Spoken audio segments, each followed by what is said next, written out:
Hello students, the topic for today's class is hydrides. Hydrogen जब periodic table के दूसरे elements के साथ कंबाइन करता है तो वो बाइनरी कंपाउंड्स बनाता है और इन्हीं बाइनरी कंपाउंड्स को हम बोलते हैं हाइड्राइड्स, यानी हाइड्रोजन के binary compounds. Binary compounds means ऐसे कंपाउंड्स जिसमें दो एलिमेंट इन्वॉल्व होंगे और उसमें से एक एलिमेंट कंफर्म है कि वो हाइड्रोजन होगा. दूसरा एलिमेंट पीरियोडिक टेबल के आइदर एस ब्लॉक या फिर पी ब्लॉक या फिर डी और एफ ब्लॉक का मेंबर हो सकता है. तो हाइड्रोजन जब पीरियोडिक टेबल के एस पी डी एफ के मेंबर्स के साथ कंबाइन करता है और बाइनरी कंपाउंड्स बनाता है, उन्हीं को हम बोलते हैं हाइड्राइड्स. अभी हाइड्राइड्स कितनी तरह के होते हैं और किस तरह से इनको क्लासिफाई किया गया है अलग अलग क्लास, अलग अलग ग्रुप्स में. तो क्राइटेरिया है इलेक्ट्रोनेगेटिविटी. राइट, एस ब्लॉक के मेंबर्स हमें पता है मेटल्स होती हैं, उनकी इलेक्ट्रोनेगेटिविटी बहुत ही लो होती है. पी ब्लॉक के जो मेंबर्स हैं उनकी इलेक्ट्रोनेगेटिविटी की बात करें तो जब हम लेफ्ट टू राइट मूव करते हैं पीरियड में तो इलेक्ट्रोनेगेटिविटी इंक्रीज करती जाती है. तो नॉन मेटल्स हैं वहाँ पे ज़्यादातर, या फिर ऐसी मेटल्स हैं जो एम्फोटेरिक इन नेचर हैं. तो जब हाइड्रोजन उनके साथ कंबाइन करता है तो जो इलेक्ट्रोनेगेटिविटी वैल्यू आएगी पी ब्लॉक मेंबर्स की, वो मोस्टली क्या होगी, हाइड्रोजन से ज़्यादा होगी. फिर इसी तरह से जब पीरियोडिक टेबल के डी और एफ ब्लॉक के मेंबर्स के साथ हाइड्रोजन कंबाइन करता है तो एक डिफरेंट क्लास ऑफ हाइड्राइड्स बनाता है. और जो हमारे पास टोटल 3 ग्रुप आ रहे हैं जब एस ब्लॉक के साथ कंबाइन करता है, तो जो पहला ग्रुप है उसे हम बोलते हैं आयनिक हाइड्राइड. यानी कि आयनिक हाइड्राइड्स कब बनेंगे, जब हाइड्रोजन एस ब्लॉक के मेंबर्स यानी कि ग्रुप 1 एल्कली मेटल्स और ग्रुप 2 एल्कलाइन अर्थ मेटल्स के साथ कंबाइन करेगा. आयनिक हाइड्राइड का दूसरा नाम जो है वो है salt like hydride. Salt like, S block के मेंबर्स सॉल्ट फॉर्मेशन करते हैं, राइट. तो जब हम आयनिक हाइड्राइड्स की बात करेंगे तो इनका जो स्ट्रक्चर आता है वो सॉल्ट की तरह होता है, इसलिए इन्हें सॉल्ट लाइक हाइड्राइड्स भी बोला जाता है. और एक नाम इनका क्या है, सलाइन. सलाइन आता है जहाँ पे सॉल्ट और वाटर की हम बात करते हैं, वो चीज़ आती है, इसलिए इसे सलाइन्स भी कहते हैं. सेकेंड कैटेगरी है हमारे पास कोवलेंट या फिर मॉलिकुलर हाइड्राइड्स की. अब ये कोवलेंट और मॉलिकुलर हाइड्राइड्स कब बनेंगे, जब हाइड्रोजन पी ब्लॉक के किसी एलिमेंट के साथ कंबाइन करेगा. तो कौन से हाइड्राइड्स बनाएगा, कोवलेंट हाइड्राइड्स, या इसको फिर मॉलिकुलर हाइड्राइड्स भी कहते हैं. For example methane. मीथेन में क्या है, हाइड्रोजन जो है कार्बन के साथ कंबाइन कर रहा है और कार्बन जो है वो पी ब्लॉक का मेंबर है. पी ब्लॉक जिसमें ग्रुप 14 आता है वो कार्बन फैमिली कहलाती है, तो ग्रुप 14 को बिलोंग करता है. तो हाइड्रोजन जब कार्बन के साथ कंबाइन कर रहा है तो एक मॉलिकुलर हाइड्राइड का फॉर्मेशन कर रहा है या फिर कोवलेंट हाइड्राइड का फॉर्मेशन कर रहा है. तो सेकेंड ग्रुप जो हमारे पास है वो है कोवलेंट हाइड्राइड का. In the same way when hydrogen combines with D and F block metals, तो जो हाइड्राइड्स बन के आते हैं उनको हम बोलते हैं मेटालिक. मेटालिक और इंटरस्टिशियल हाइड्राइड्स. इंटरस्टिशियल इसलिए क्योंकि इनका साइज कंपैरेटिवली थोड़ा बड़ा होता है और हाइड्रोजन जो होता है बहुत छोटा होता है साइज में. तो जब पूरा एक क्रिस्टल लैटिस बन के आएगा तो जो हाइड्रोजन है स्मॉलर इन साइज की वजह से ये इंटरस्टिशियल साइट्स में, यानी ऐसे पॉइंट्स पर प्रेजेंट होता है जो बिल्कुल अंदर की तरफ क्या होंगे, धसे हुए होंगे, फंसे हुए होंगे. तो उनको हम बोलते हैं इंटरस्टिशियल साइट्स और ऐसे हाइड्राइड्स को हम बोल देंगे इंटरस्टिशियल हाइड्राइड्स.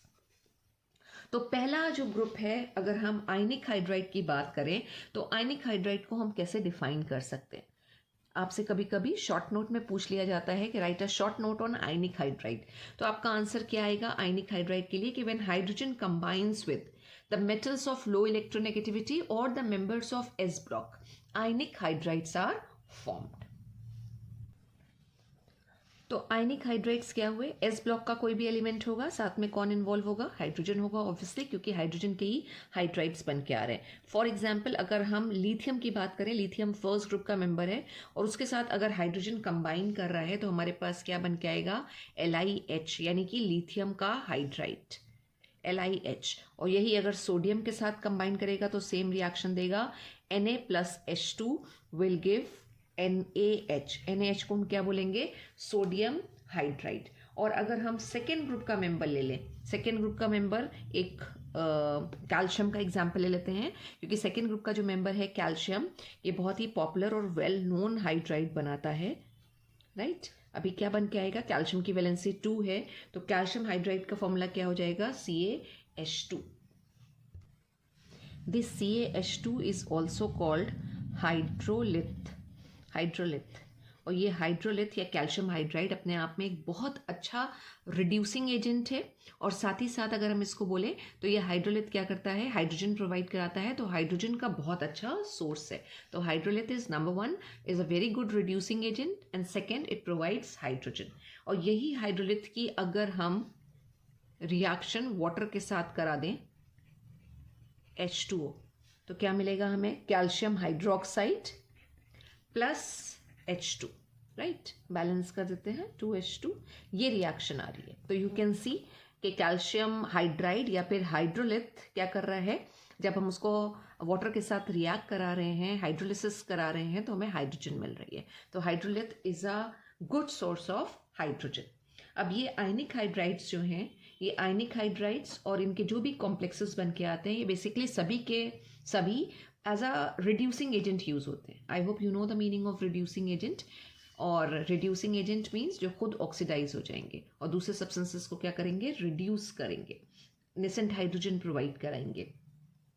तो ये सारे अच्छे रिड्यूसिंग एजेंट हैं। सॉलिड फ्यूल की तरह भी ये यूज होते हैं, क्योंकि ये हाइड्रोजन दे रहे हैं, तो सॉलिड फ्यूल की तरह भी ये सारे के सारे यूज होंगे। अब इंपॉर्टेंट चीज ये है कि आयनिक हाइड्राइड में जब हम हाइड्रोजन की बात करते हैं तो हाइड्रोजन के ऊपर नेगेटिव चार्ज होता है, यानी LiH के स्ट्रक्चर की हम बात करें तो Li+ और H- आएगा। अगर हम इसकी इलेक्ट्रोलिसिस करें तो Li जो है वो कैथोड पर जाएगा, राइट। और क्या करेगा, ये एक इलेक्ट्रॉन को एक्सेप्ट करेगा, Li++ electron and forms lithium. और ये हाइड्रोजन जो है, वैसे यूजुअली क्या होता है, हाइड्रोजन H+ के फॉर्म में ही लिबरेट होती है और कैटायन बनाती है, तो कैटायन कैथोड की तरफ जाता है। लेकिन आयनिक हाइड्राइड के केस में हाइड्रोजन जो होती है वो एनोड की तरफ मूव करेगी, या फिर हम ये कहें कि हमें एनोड पे हाइड्रोजन गैस मिलेगी। बाकी सारी रिएक्शंस में अगर आपको याद हो तो हम बात करते हैं कि जो हाइड्रोजन है वो कहाँ लिबरेट हो रही है, कैथोड पे। लेकिन आयनिक हाइड्राइड्स के केस में जो हाइड्रोजन है वो कहाँ पे लिबरेट होगी, वो होगी एनोड पे, राइट। ये रिएक्शन आएगी। तो this is about ionic hydride. अब हम सेकेंड ग्रुप या सेकेंड क्लास देखते हैं, which is covalent hydride. Covalent हम पहले ही बात कर चुके हैं कि कोवलेंट हाइड्राइड्स क्या हैं। जब हाइड्रोजन पीरियोडिक टेबल के पी ब्लॉक के साथ कंबाइन करता है, पी ब्लॉक कहाँ से शुरू होता है, ग्रुप 13 से, राइट। इनर्ट गैसेस को हम एक्सक्लूड करेंगे क्योंकि इनर्ट गैसेस जो है वो अनरिएक्टिव होती हैं। तो ग्रुप 13 से लेके ग्रुप 17, यानी 13, 14, 15, 16 एंड 17। तो हाइड्रोजन जब इन ग्रुप्स के साथ या इस ब्लॉक के साथ, पी ब्लॉक के साथ कंबाइन करता है, तो जो हाइड्राइड्स बन के आएंगे वो कहलाते हैं कोवलेंट हाइड्राइड्स। तो I hope the definition is clear.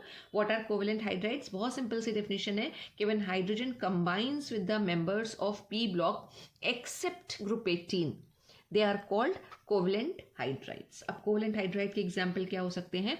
अगर हम ग्रुप 15 से फॉस्फोरस लें तो PH3 बनता है हमारे पास, PH3 which is phosphine, right. Oxygen को अगर ले लें तो कौन सा हाइड्राइड बन के आएगा, H2O, वाटर बन के आएगा। इसी तरह से अगर नाइट्रोजन के साथ हाइड्रोजन को कंबाइन कराएं तो क्या बन रहा है, NH3 का फॉर्मेशन हो रहा है। कोई भी मेंबर हम ले सकते हैं, मीथेन, कार्बन अगर हम ले लें तो मीथेन का फॉर्मेशन होगा। ये सारे के सारे क्या हैं, कोवलेंट हाइड्राइड। अब ये कोवलेंट हाइड्राइड जो है इनको हम 3 ग्रुप में क्लासिफाई करते हैं, ठीक है, 3 ग्रुप में, डिपेंडिंग ऑन कि उनके पास बॉन्ड बनाने के बाद वैलेंस शेल में कितने इलेक्ट्रॉन्स आ रहे हैं। तो कोवलेंट हाइड्राइड के जो 3 टाइप्स हैं उसमें से हमारे पास पहला टाइप है इलेक्ट्रॉन डेफिशिएंट हाइड्राइड। नाम से ही पता चल रहा है इलेक्ट्रॉन डेफिशिएंट हाइड्राइड की बात हो रही है, यानी कि ऐसे हाइड्राइड जिसमें इलेक्ट्रॉन की कमी होगी। अब किस तरह से इलेक्ट्रॉन की कमी, means they do not have sufficient number of electrons to form normal covalent bonds, right. Group 13 का मेंबर आप ले लीजिए। ग्रुप 13 का मेंबर क्या है, बोरॉन फैमिली कहलाती है। पहला मेंबर अगर हम ले लें बोरॉन तो क्या बनाएगा, BH3, राइट। अब 3 हाइड्रोजन के साथ कंबाइन करने के बाद भी हमें पता है इसकी ऑक्टेट कंप्लीट नहीं होगी। इसकी आउटर मोस्ट शेल में पूरे 8 इलेक्ट्रॉन्स नहीं होंगे, 6 इलेक्ट्रॉन होंगे।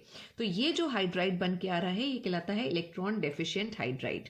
और ये किस फॉर्म में फिर एग्जिस्ट करेगा अपनी ऑक्टेट को कंप्लीट करने के लिए, ये डाइमराइज कर जाता है और B2S6 के फॉर्म में ये एग्जिस्ट करेगा, या हमें B2S6 के फॉर्म में मिलेगा। जब इलेक्ट्रॉन डेफिशिएंट हाइड्राइड है तो दूसरा ग्रुप क्या हो सकता है, electron precise hydride. Electron precise hydride, precise मतलब जितने चाहिए हैं उतने ही इलेक्ट्रॉन है, 8 इलेक्ट्रॉन्स चाहिए हैं वैलेंशियल में, 8 ही इलेक्ट्रॉन है, इलेक्ट्रॉन प्रिसाइज। अब ये हाइड्राइड कौन से ग्रुप के मेंबर्स बनाते हैं, ये बनाते हैं ग्रुप 14 के मेंबर्स।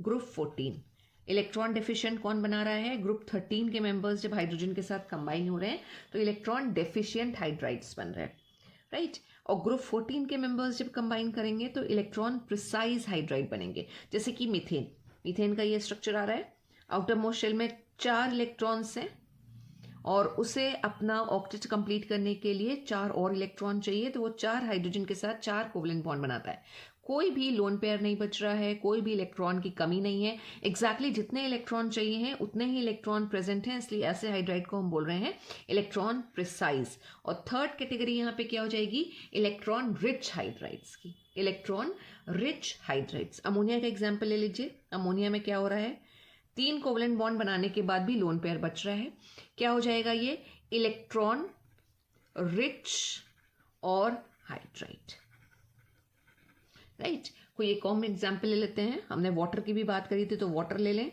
ऑक्सीजन हाइड्रोजन के साथ 2 हाइड्रोजन आटम के साथ बॉन्ड बनाने के बाद भी उसके पास इलेक्ट्रॉन्स बच रहे हैं, तो इलेक्ट्रॉन रिच है ये हाइड्राइड, ठीक है। तो अमोनिया है, वाटर है, HCl है, H2S है, ये सारे के सारे जो एग्जाम्पल्स हैं ये इलेक्ट्रॉन रिच हाइड्राइड के हैं। तो covalent hydrides are divided into 3 groups, electron deficient hydride, electron precise hydride और इलेक्ट्रॉन रिच हाइड्राइड्स। तो 2 कैटेगरीज हमारे पास हो गई, ionic hydride and covalent hydride.